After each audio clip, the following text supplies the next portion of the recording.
और जब वो अपने भाई को कपड़े चेंज करवा रही होती है तभी उसके ग्रैंडफादर जो सामने बैठे हुए थे अचानक से गायब हो जाते हैं। एम्प्रो हैरान रह जाती है। अब वो अपने ग्रैंडफादर को ढूंढने के लिए जाती है। वो देखती है कि उसके ग्रैंडफादर वॉशरूम के अंदर बैठे हैं। जैसे ही वो वॉशरूम के अंदर जाती है दरवाजे अपने आप ही बंद हो जाते हैं। वो जोर जोर से चिल्लाती है जिसके बाद उसके पेरेंट्स आकर दरवाजा खोलते हैं। एम्प्रो देखती है कि उसका भाई वहाँ पर नहीं है जहाँ पर वो उसको कपड़े चेंज करवा रही थी। और अब जब एक कमरे में जाते हैं तो देखते हैं कि उसका छोटा भाई विंडो पर बैठा हुआ है जो कभी भी वहाँ से गिर सकता है और उसकी मृत्यु हो सकती है। इसीलिए एम्प्रो के फादर धीरे से जाकर उसे उठा लेते हैं। एम्प्रो अपने पेरेंट्स को बताती है कि ग्रैंडफादर अजीब सा रिएक्ट कर रहे हैं। पहले तो अचानक से वो गायब हो गए, उसके बाद वो वॉशरूम में चले गए और जब मैं वॉशरूम में गई तो दरवाजे अपने आप बंद हो गए। इसके बाद मुझे दरवाजे के बाहर किसी के कदमों की आहट सुनाई दी और जब मैंने दरवाजे के नीचे से देखा तो वहाँ पर एक पैर था जो कि शैतानी पैर था। एम्प्रो के माता पिता उसकी बात पर विश्वास नहीं करते। उन्हें लगता है कि वो अपने मन से उल जुलूल बातें कर रही है, इसीलिए वहाँ से चले जाते हैं। अगले दिन एम्प्रो के दूसरे भाई को अपने कमरे के बाहर जो रेलिंग होती है जहाँ पर कपड़े सुखाए जाते हैं वहाँ पर एक कागज का टुकड़ा मिलता है जिस पर एक लड़की का नाम लिखा होता है। उसे लगता है कि बिल्कुल सामने वाले फ्लैट में कोई लड़की रहती है जो उससे दोस्ती करना चाहती है, इसीलिए कागज पर वो भी अपना नाम लिखता है और उसी रेलिंग के थ्रू उस कागज को सामने वाली विंडो तक पहुंचा देता है। और काफी देर इंतजार करने के बाद भी वहाँ पर कोई नहीं आता और जैसे वहाँ से जा रहा होता है तभी उसे रेलिंग की आवाज आती है। वो विंडो के पास देखता है कि एक बार फिर से वहाँ पर एक कागज का टुकड़ा है जिस पर कुछ लिखा हुआ है। वहीं एम्प्रो के ग्रैंडफादर बिना बताए घर से निकल जाते हैं। एम्प्रो उनके लिए परेशान है। उसके मॉम डैड घर पर नहीं है। वो अपने छोटे भाई से कहती है कि तुम इस चेयर से मत उठना। दरअसल उस टाइम वो कुछ ड्राइंग कर रहा होता है और खुद वो अपने ग्रैंडफादर को ढूंढने बाहर चली जाती है। उसके बाहर जाते उसके छोटे भाई को मार्बल की आवाज आती है जो कि उसके कमरे के बाहर होता है और अब बाहर जाकर जैसे वो मार्बल को उठाता है तो उसे दूसरे कमरे से टीवी चलने की आवाज आती है। वो उस कमरे में जाता है जहाँ पर कार्टून चल रहा होता है जो कि एक बूढ़ी औरत का है। वो एम्प्रो के छोटे भाई को अपनी तरफ बुलाती है और जब एम्प्रो का छोटा भाई टीवी के पास जाता है तभी टीवी के अंदर से एक शैतानी हाथ बाहर निकलता है और एम्प्रो के भाई को अंदर खींच लेता है। वहीं एम्प्रो को दिखाया जाता है जो अपने ग्रैंडफादर को ढूंढ लेती है। उसके ग्रैंडफादर डरे हुए होते हैं। एम्प्रो कहती है कि घर वापस चलो। ग्रैंडफादर कहते हैं कि मैं उस घर में वापस नहीं जाऊंगा, वहाँ जो लेडी है वो हम सबको मार डालेगी। पर एम्प्रो अपने ग्रैंडफादर को समझा बुझाकर घर वापस ले आती है। घर वापस आने के बाद वो देखती है कि उसका छोटा भाई जो घर पर अकेला था अब वो घर पर नहीं है। वो बहुत ज्यादा डर जाती है। पूरे घर पर ढूंढने के बाद भी उसे अपना छोटा भाई नहीं मिलता। एम्प्रो के मॉम डैड भी आ जाते हैं। ये पुलिस में कंप्लेंट करते हैं जिसके बाद एम्प्रो के मॉम डैड अपने छोटे बेटे को ढूंढने के लिए निकल जाते हैं। एम्प्रो घर पर अकेली है, बहुत ज्यादा परेशान है और तभी फोन की घंटी बजती है। एम्प्रो फोन का रिसीवर उठाती है। दूसरी तरफ उसका छोटा भाई होता है जो बहुत ज्यादा डरा हुआ है। एम्प्रो से पूछती है कि तुम कहाँ पर हो, पर उसके छोटे भाई को खुद भी नहीं पता कि इस वक्त वो कहाँ पर है। पर तभी उसे एहसास होता है कि उसके सामने वाला जो फ्लैट है वहीं से उसके भाई की आवाज आ रही है। वो जल्दी से उसके दरवाजे के पास जाकर जोर जोर से नॉक करना शुरू कर देती है। तभी ऊपर से एक आदमी आता है। वो कहता है तुम क्या कर रही हो, ये फ्लैट सालों से बंद है। ये एम्प्रो के मॉम डैड और उसका दूसरा भाई भी यहाँ पर आ जाते हैं। एम्प्रो बताती है कि मैंने अपने छोटे भाई की आवाज यहाँ से सुनी है, जिसके बाद ये दरवाजा तोड़कर अंदर जाते हैं। ये फ्लैट कई सालों से बंद है और अब सब के सब एम्प्रो के छोटे भाई को ढूंढना शुरू कर देते हैं। एम्प्रो एक कमरे में जाती है जहाँ पर उसे पर्दे के पीछे एक छोटे बच्चे का साया दिखता है। उसे लगता है कि ये उसका छोटा भाई है, पर जैसे जैसे वो पर्दे के पास जाती है वो परछाई वो साया बड़ा होना शुरू हो जाता है और अब एम्प्रो पर्दा हटाने के लिए उसे पकड़ती है। तभी एक डीमन का हाथ उसके हाथ को पकड़ लेता है। एम्प्रो बहुत ज्यादा डर जाती है, जिसके बाद उसकी फैमिली वहाँ पर आती है। एम्प्रो के डैड पर्दा हटाकर देखते हैं कि वहाँ पर कोई नहीं है। अगले दिन एम्प्रो की मॉम को दिखाया जाता है जो अपने काम पर होती है। तभी वहाँ पर एक कस्टमर आती है जो कि व्हील चेयर पर है। दरअसल पूरी तरह से पैरालाइज्ड है और जब ये एम्प्रो की मॉम को देखती है तो बहुत ज्यादा डर जाती है। एम्प्रो की मॉम को लगता है कि उसे हेल्प की जरूरत है, वो उसके पास आती है, लेकिन अब इसका डर और बढ़ चुका है, जिसके बाद वो सीटी बजाना शुरू कर देती है। इस पैरालाइज्ड लेडी की मॉम वहाँ पर आती है।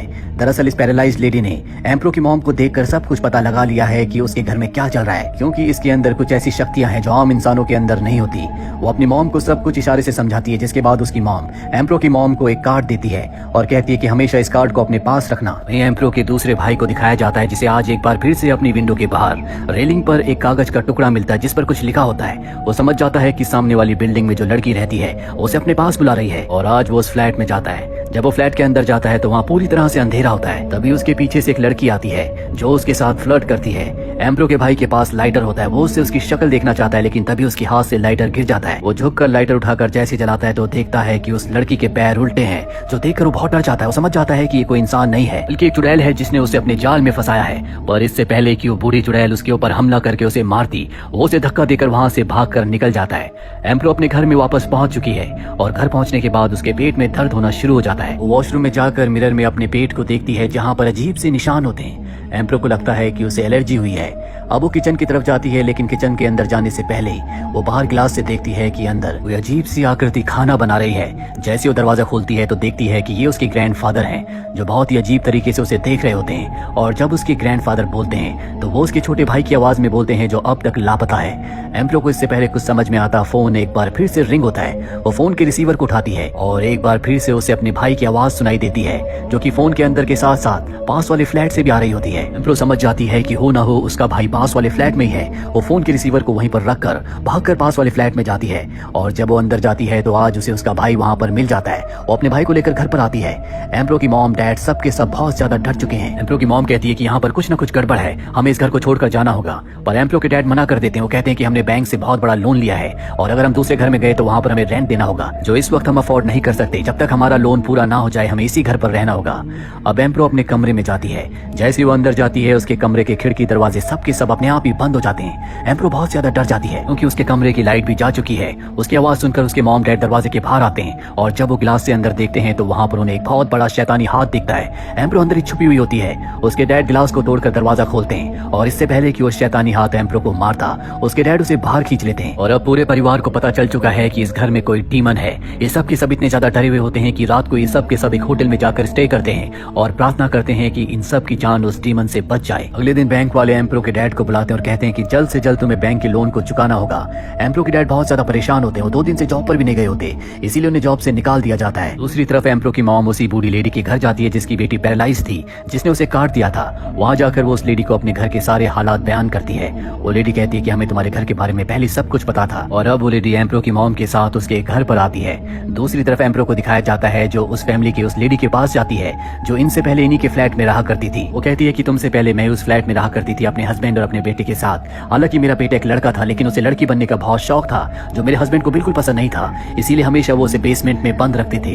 लेकिन बहुत ज्यादा समझाने के बाद भी उसकी सोच में कभी कोई फर्क नहीं आया और धीरे धीरे उसे माँ बनने का शौक पैदा हो गया, जिससे गुस्सा होकर हम उसे वहीं पर बेसमेंट में बंद करके यहाँ पर आ गए, जिसके बाद उसकी मृत्यु हो गई और उसी की आत्मा आज भी वहाँ पर भटकती है।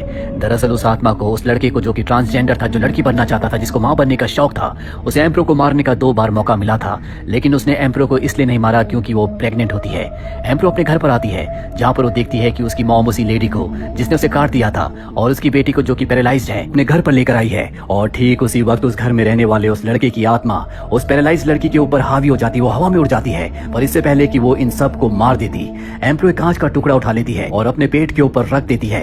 एम्प्रो कहती है कि मैं जानती हूँ कि तुम इस बच्चे को लेना चाहती हो, अगर तुम इस घर को छोड़कर नहीं गई तो मैं इस बच्चे को मार दूंगी। सुनकर वो डीमन, वो आत्मा इमोशनल हो जाती है और ठीक उसी वक्त एम्प्रो के डैड को मौका मिल जाता है। वो उसे लेकर खिड़की से नीचे कूद जाते हैं, जिससे वो पैरालाइज्ड लड़की और एम्प्रो के डैड दोनों की मृत्यु हो जाती है। एम्प्रो के डैड की मृत्यु के बाद इंश्योरेंस के पैसे उसकी मॉम को मिलते हैं, जिससे वो बैंक के लोन को चुका देती है। और अब एम्प्रो अपने पूरे परिवार के साथ इस घर को छोड़कर जा रही है। वो ऊपर विंडो की तरफ देखती है जहाँ उसे एहसास होता है कि कोई वहाँ पर है। और अब हमें उसी घर के अंदर उसी रॉकिंग चेयर को दिखाया जाता है जिस पर कोई बैठा तो नहीं होता, लेकिन अब भी वो हिल रही होती है। यानी कि वो आत्मा अब भी यहीं पर है, जो अपनी माँ बनने की जिद को पूरा करना चाहती है, जो उसके जीते जी नहीं हो पाई। इसीलिए सबसे पहले उसने एम्प्रो के भाई को किडनैप किया, लेकिन जब उस आत्मा को पता चला कि एम्प्रो प्रेग्नेंट है तो उसने एम्प्रो के भाई को छोड़ दिया और उसके बाद उसका अगला शिकार बना एम्प्रो का होने वाला बच्चा, जिस मकसद में वो कामयाब